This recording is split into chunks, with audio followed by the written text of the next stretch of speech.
Although Kamala Harris has not officially announced her candidacy in 2026 in California's gubernatorial election or in 2028 for the presidency, there has been serious speculation about her potential run that really has been fueled by recent reports and polling. Now, while she may enjoy certain advantages in the California gubernatorial election, including name recognition, most likely a strong Democrat support in a heavily blue state that she has won multiple statewide elections in, there are several reasons that she could face some serious challenges or even potentially lose the election in 2026.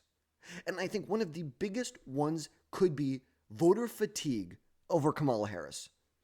Kamala Harris's 2024 presidential loss to Donald Trump could leave a lot of voters, even in a Democrat-leaning state like California, questioning her electability and whether she really would be leading California or would she be using it as a jumping board for 2028. Yes, as she said, that it's a binary decision. I'm either running for the governor or I'm running for president. She's made it clear it's a binary decision in her head, but politicians lie all the time. She could just be using it as a springboard for what she wants to do next. And now, there are polls that indicate that 72% of California Democrats are likely to support her. Compared to what? I think it was 60% who said they supported her in the presidential races. Like, we can go look and see just in the state of California, she won in the presidential race in 2020. She won not even 60% of the vote. She won 58% of the vote here. And I think there's a lot of issues that she has doubled down on. And now you can see a lot of similarities between her and Richard Nixon. Richard Nixon ran in 1960, lost to JFK, ran for California's gubernatorial election in 1962, lost that election, somehow is risen from the dead, comes back and wins the 1968 election. Really, there was a vacuum created by the Vietnam War, by all the issues that were going on in the Democrat Party, and emerged as this law and order candidate. I don't think she could do that. I think she's trying to do that. I think she really thinks that she could use this as a springboard for either 2028, 2032, 2036. But think of this. If a Democrat wins in 2028, she's not running until 2036. Like, it's as simple as that. She's not running. And California has a lot of issues on their hands, a lot of issues. And I think that the atmosphere in California is more of a change atmosphere than it is kind of a status quo. 2020, the atmosphere was to kind of go back to the status quo. 2026, especially in California, where there's a lot of issues, water issues around, when there's a drought and maintaining proper or adequate levels of water when wildfires break out, the homelessness issue, the balloon and budget deficit that's happening in California. And it's going to be really hard for Kamala Harris as someone who spent 16 years governing in the state, whether it was as the attorney of San Francisco, whether it was the attorney general of California, whether it was a senator from California. She has spent over a decade of her time governing in a state that she's now going to have to run and defend her policies that have put the state where it is right now. Like, let's be honest about this. And then the fact that 2028 would be off the table. And voters know that she would be settling for this. This is an election. She wanted to be president in 2024. Voters know that she is settling for this election. And I don't know if voters are going to like that. I don't think voters are going to like that she sees this as almost as a fallback option. This is, I didn't win the presidency, so I guess I'll be the governor of California. I guess. I guess. We'll just kind of see what happens. And there's a lot of people that have come out and said, look, we like the vice president or the former vice president, but she's just not our lady this time around. And we should know sometime by late summer whether she will decide to run for California governor or in 2028. But the biggest issue that she also has on here is simply the fact that she is doubling down on her issues, the losing tactics from 2024. Kamala Harris tried to play it very, very safe in 2024. There was really no unscripted interviews. There was no unscripted media events. After she got the nomination, if you even want to call it that, it took her, over 3 weeks before she even had a press conference.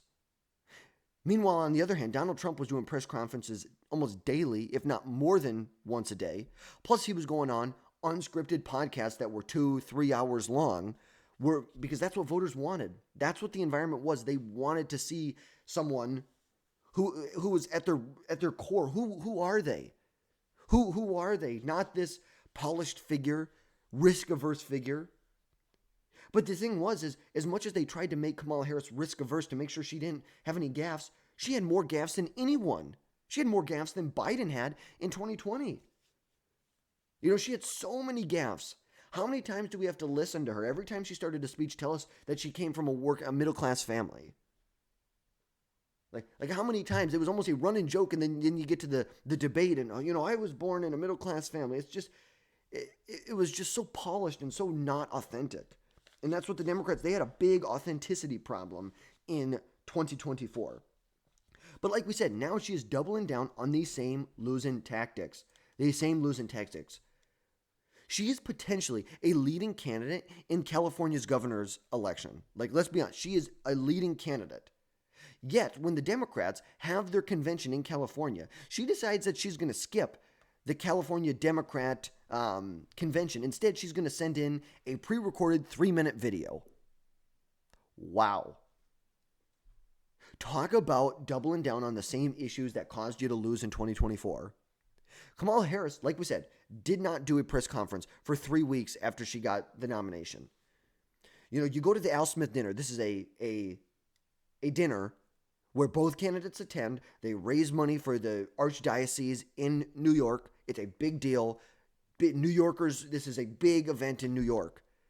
And she skips it. She was the first nominee since Walter Mondale in 1984 to skip it.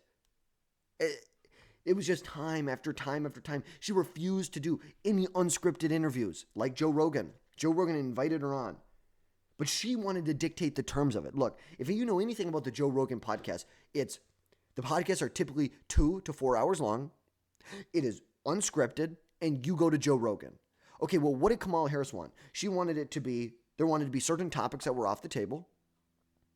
She wanted it to be an hour long, and she wanted Joe Rogan to come to her. That's just not how this works.